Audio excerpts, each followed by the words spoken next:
नमस्कार. श्रीनाथ सत्संग परिवार या यूट्यूब चॅनलमध्ये आपल्या सगळ्यांचे मनपूर्वक हार्दिक स्वागत. आपल्या सगळ्यांना माहिती आहे पितृपक्ष पंधरवाडा त्या ठिकाणी चालू आहे आणि पितृपक्ष पंधरवाड्यातले जवळपास आता 10 श्राद्ध म्हणजे दशमीपर्यंतची श्राद्ध त्या ठिकाणी एकादशीपर्यंतची श्राद्ध त्या ठिकाणी होऊन गेलेली आहेत. आता उर्वरित राहिलेली जी श्राद्ध आहेत ते द्वादशी, त्रयोदशी, चतुर्दशी आणि अमावस्या श्राद्ध.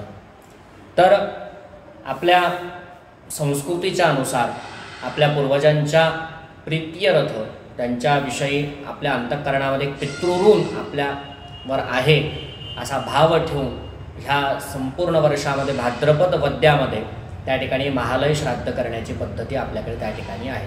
आता आपल्या सगळ्यांना माहिती आहे महालय म्हणजे काय. तर महालय ह्या शब्दाचा अर्थ असा होतो, महालय म्हणजे बोतवाळा, म्हणजे सगळ्यांना उद्देशून त्या ठिकाणी ते श्राद्ध केलं जातं, म्हणून याला महालय श्राद्ध असं त्या ठिकाणी म्हणतात.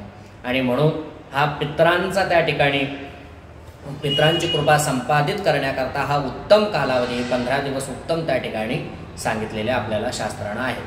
तर याच्यामध्ये विशेष रूपानं जर कुणाला पितृदोष असेल, काही दोष असेल, तर त्यांनी त्या ठिकाणी विशेष सेवा ह्या काळामध्ये करावी, म्हणजे पितरांची कृपा आपल्यावर त्या ठिकाणी होत असते.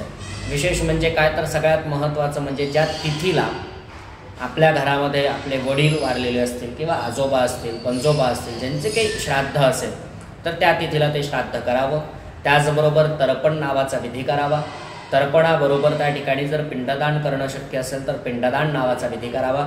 ते शक्य असेल तर, काही जर शक्य नाही झालं तर त्याचबरोबर संकल्पयुक्त त्या ठिकाणी शिदेचं दान करावं, शिदादान करावा.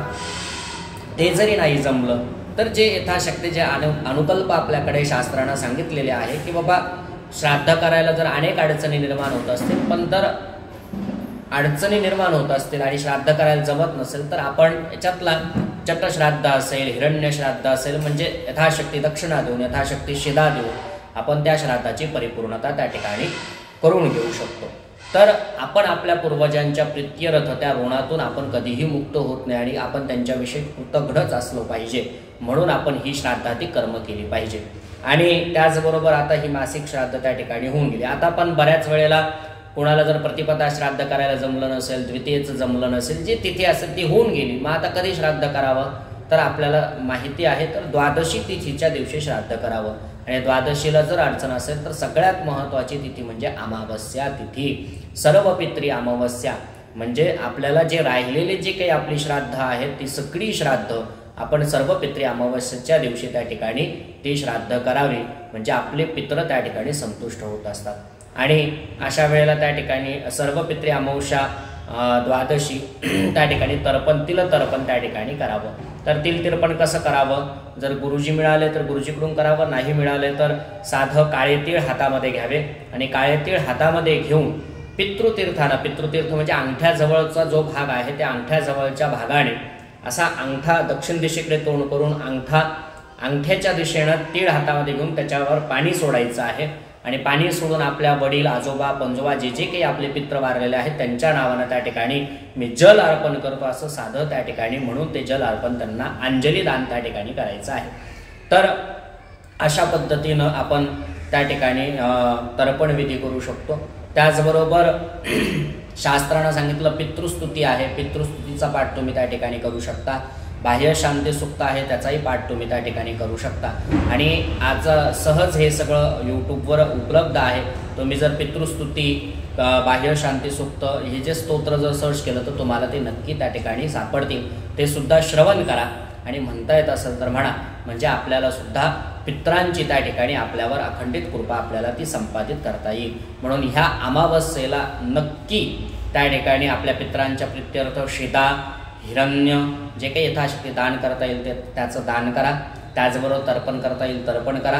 आणि नाही काही जमलं तर आपल्या पूर्वजांचं दक्षिण दिशेकडे पूर्वजांकडचं स्मरण करा आणि त्यांना सांगा तुमच्या कृपेनं त्या ठिकाणी माझं व्यवस्थित त्या ठिकाणी चालू आहे, तुमची कृपा आमच्यावर राहो. आणि ह्या वेळेला समजा खूपच अडचण आहे तर अडचण आहे त्याच्यामुळे मी श्राद्धादी कर्म करू शकलो नाही, मला क्षमा करा, अशी श्रद्धायुक्त अंतःकरण होऊन त्या ठिकाणी भाव आपल्या अंतःकरणात निर्माण करा, म्हणजे आपले पित्र त्या ठिकाणी संतुष्ट होतील. आणि म्हणून असे अनेक अनुकल्प जरी आपल्याकडे सांगितलेला असले, पण प्रत्येक अनुकल्पामध्ये एक विशेष भाग म्हणजे श्रद्धा नावाचा भाग. म्हणून तर याला श्रद्धया क्रियते कर्मत इति श्राद्धः अशी श्राद्धाची व्याख्या त्या ठिकाणी आहे. म्हणून ते श्रद्धेनं केलं जातं, म्हणूनच त्याला श्राद्ध म्हटलं जातं. आणि आपण आपल्या पूर्वजांच्या प्रती श्रद्धायुक्त भाव ठेवून कोणतीही जरी कृती केली तरी ते श्राद्ध ठरतं. तर असं श्राद्ध आपण सगळ्यांनी आता राहिलेले जो द्वादशीचा पर्वकाळ आहे किंवा सर्व पितृ अमावस्येचा पर्वकाळ आहे त्या पर्वकाळामध्ये करावं आणि पितरांची कृपा संपादित करून घ्यावी. आपल्याला नक्कीच हा व्हिडिओ आवडला असेल आणि यानंतर लगेच शारदीय नवरात्र उत्सवाला प्रारंभ होणार आहे. तर घटस्थापना कशा पद्धतीनं करावी आणि त्याच्याकरता काय काय साहित्य लागतं किंवा कशा पद्धतीने घरामध्ये बसवा त्याचासुद्धा आम्ही शास्त्रशुद्ध व्हिडिओ आपल्या चॅनलवर घेऊन येणार आहोत. तर नक्की तो व्हिडिओ बघा, लाईक करा, शेअर करा, कमेंट करा आणि सबस्क्राईब करायला विसरू नका. रामकृष्ण.